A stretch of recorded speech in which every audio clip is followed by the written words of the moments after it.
Jadi ketika kita beli lahan 10.000 meter persegi dan kita keep aja tunggu harga naik gitu, ya ekonomi mati di sana.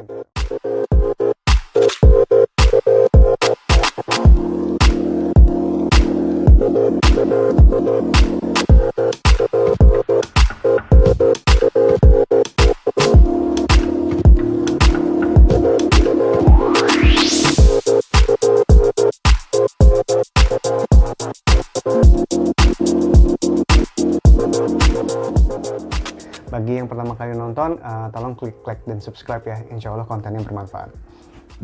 Nah, beberapa waktu yang lalu gue post a question di Instagram, nanyain topik apa yang sebaiknya gue bahas.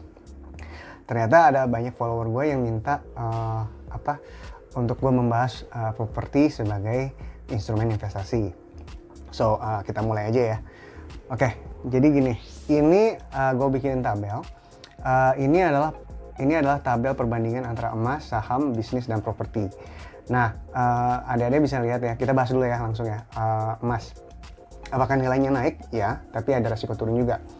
Apakah emas ini membuka secondary income? Tidak. Jadi kita hanya kalau untuk emas itu kita beli dan kita berharap kenaikan harganya. Nah, apakah kita butuh kerja keras untuk mengolahnya menjadi secondary income? Tidak relevan, karena untuk emas hanya ada satu, yaitu kenaikan nilai. Nah, setelah lama dikelola, apakah menjadi autopilot? Tidak relevan. Oke, saham. Apakah nilainya naik? Iya, dengan resiko turun juga. Apakah membuka secondary income? Iya. Kenapa? Karena saham itu punya dua keuntungan. Pertama, nilainya naik. Kedua, dia itu tiap tahun memberikan kita dividen. Tapi kalau misalkan ini jika kita membeli saham sebagai investor ya, bukan daily trading, bukan yang beli pagi jual sore gitu. Apakah butuh kerja keras untuk mengolah secondary income itu? Tidak, yang kerja keras orang lain. Kalau misalnya kita beli saham Unilever, ya orang-orang di Unilever yang kerja keras gitu kan. Setelah lama dikelola, apakah dapat menjadi autopilot? Bisa iya, bisa tidak sih sebenarnya. Oke, ketiga, bisnis. Apakah nilainya naik? Belum tentu. Jika bangkrut ya nilainya 0. Apakah membuka secondary income? Iya, karena ya justru inilah income-nya gitu kan. Apakah butuh kerja keras untuk mengolah secondary income-nya? Jelas, kita harus bangun branding segala macam. Setelah lama dikelola, apakah bisa menjadi autopilot? Ada bisnis yang bisa di franchise dan kita bisa lepas. Tapi ada lagi bisnis yang kalau bukan Simbo yang ngolok sambalnya nggak jalan. Gitu. Oke, terakhir properti. Apakah kalau kita beli properti, apakah nilainya naik? Ya, dengan resiko turun. Apakah membuka secondary income? Ya, jika kita jadikan properti itu sebagai working asset. Maksudnya working asset kita sewakan. Kita sewakan per tahun, atau per bulan, atau bahkan per hari. Gitu ya.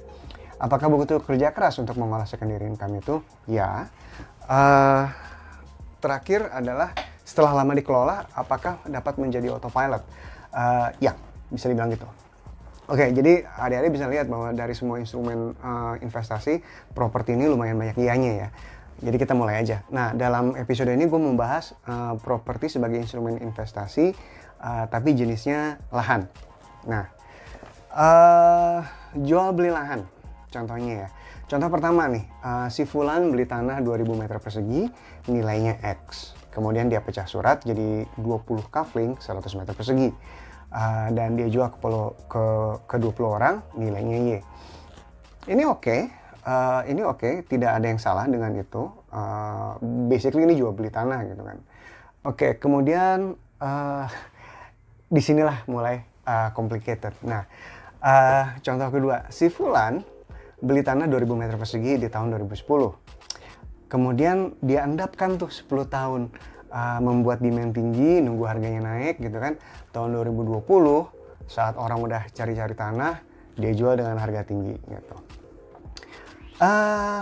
Gue sih nggak mau melakukan ini. Kenapa? Karena kalau gue takut nyusahin orang secara langsung ataupun nggak langsung, secara sadar atau tidak sadar. Kenapa? Karena gini, Kalau lu beli 1 kilogram emas, nggak akan ada yang rugi. Kenapa? Tidak semua orang butuh emas gitu loh. Orang bisa hidup tanpa emas. Tapi masalahnya gini, kalau lahan itu beda.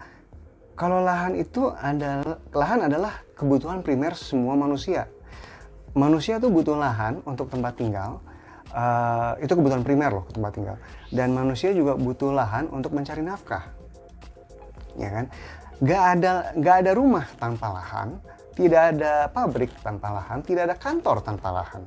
Jadi kalau misalkan gue tuan tanah gitu ya, gue punya modal besar nih gitu.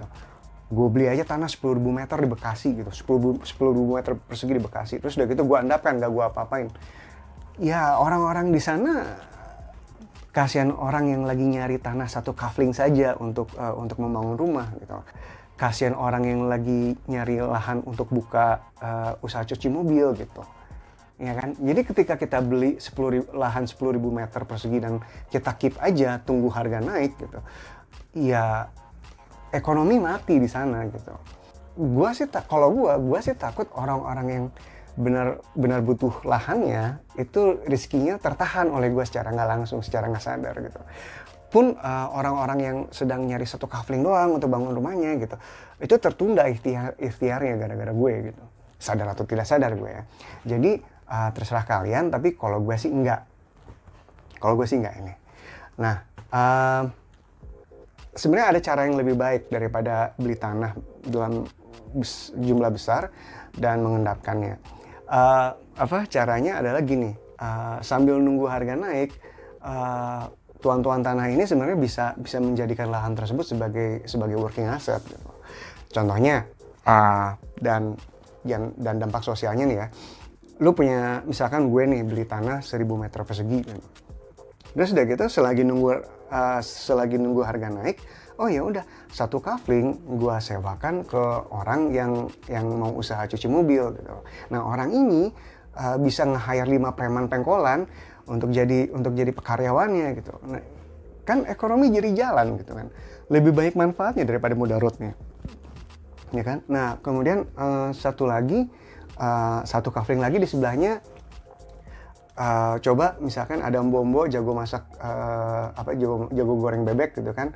Ya udah disewain aja 1 kafling ke dia, bagi hasil gitu kan. Jadi ke orang yang punya tanahnya dapat, ke si mbok goreng bebeknya dapat juga gitu. Nah, mbok goreng bebek ini laku, bisa nge-hire 3 orang untuk sebagai karyawannya. Ekonomi jadi jalan. Baru 2 kafling aja udah ada 8 karyawan loh. Udah ada 2 usaha dan 8 karyawan gitu kan. Sisa 8 kaflingnya kita apain? Ya mungkin kita bisa bangun kos-kosan 30 pintu untuk buruh pabrik sekitar gitu kan. Dengan adanya kos-kosan 30 pintu ini, si buruh pabrik ini tidak perlu travel terlalu lama gitu. Memudahkan mereka dalam bekerja. Kan itu kan manfaatnya banyak gitu, ketimbang mengendapkan saja. Jadi ya terserah siapalah gue untuk menyuruh nggak boleh beli tanah gede-gede gitu. Tapi ya kalau gue sih nggak gitu. Ini bukan jalan investasi yang gue akan tempuh. Ada banyak cara untuk menjadi kaya, dan mengendapkan tanah itu bukanlah cara yang akan gue ambil. Itu sih sebenarnya dari gue. Oke, gitu aja dari gue. Stay tune. Ini selesai dari part 1. Part 2 gue akan bahas instrumen investasi di mana rumah sebagai instrumen. Oke, sampai jumpa di episode berikutnya. Assalamualaikum warahmatullahi wabarakatuh.